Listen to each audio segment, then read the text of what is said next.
Hello. Good evening, all the consumers present here.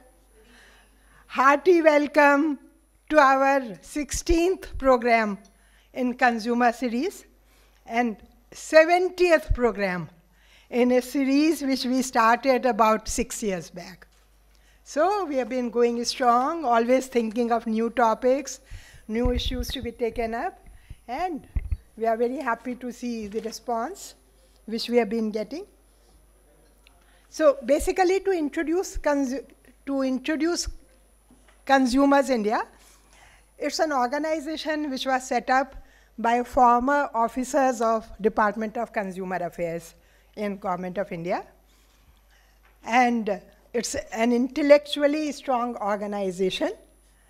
We take up advocacy. We are basically into advocacy and research. So you'll be happy to know that we have started our internship program 6 years back. And since then, we have undertaken 141 studies on important consumer issues. So I request Dr. Naresh Gupta to carry the program forward. So to you, Dr. Naresh. The purpose of these programs has been to give you a informed decision-making infrastructure. You should have some knowledge, some idea about what's going on in our country and the rest of the world, which relates to your everyday life.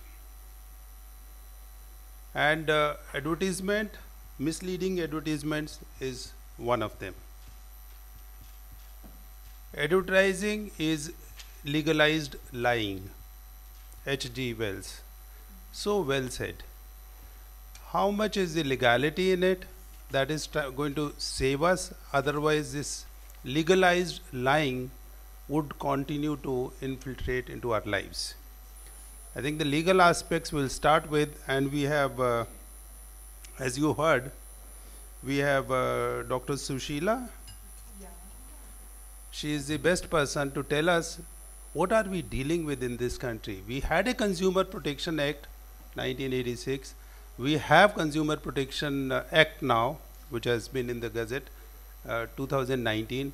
How are they different? Are they saving us better than what we were earlier? Or are the advertisers, including the ASCII Council, are still overreaching us? Dr. Sushila, please. All of you, thank you, all of you, and I appreciate the efforts of Madam and the NGO, and it's doing a lot of good work, and we get monthly newsletter from her, and our students also have done internship with her, and it's a very big work and good work she is doing. In fact, Madam has already talked about what I was about to talk here, and things are very clear. There is no such, but from legal point of view only I will be able to talk, because people here are very expert in their own field, and they are applying the law basically, and they are activists and fighting for the cause of consumers of India.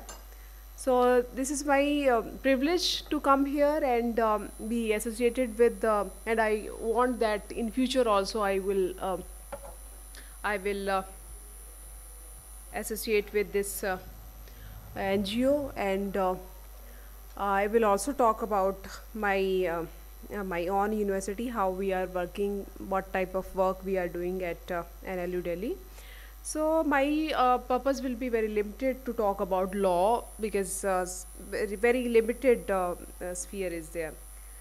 As far as advertisement is concerned, advertisement, we all are aware that there is importance of advertisements for for everyone. This is very important for getting information about new products, technology, and what is coming in market and what new is coming in market. So this is very important for consumers also, and for market, how market is benefited. Market is benefited in economy itself, because revenue is created, and jobs they are giving, because this is a very big industry. This is good, this is better, this is positive aspect of advertisements. But we will also look into other aspects. So for sellers, how this is important. For sellers, basically this motivates the consumers, it changes the mind of consumers, and they feel need of getting, buying something which is not, which may not be important, which they don't think important, but due to, after looking at the, after viewing some advertisement or watching something on television, they think that this is important for me. So new things come, and we get to know about new things. So this is obviously better for seller. How this is good for buyer then? Buyer will obviously, he can compare two things, mutual funds for example, or anything that they can buy after comparing two products, two services, so they have better option, they can compare the goods and services. It saves time of consumers also. But after all this positive picture, we need to be aware that there are misleading claims made by them. So how, what type of misleading advertisements are made? Why we call it misleading advertisement? Because they are their claims, they cannot substantiate. Their claims are false either, or they are not able to substantiate it, or the information is misleading, and they are undertelling us. They are not telling the real truth about their product. They are exaggerating about that. Exaggeration itself is not very bad, but when they are not telling you the real truth and something else they are telling, that is misguidance, and they are misdirecting in fact.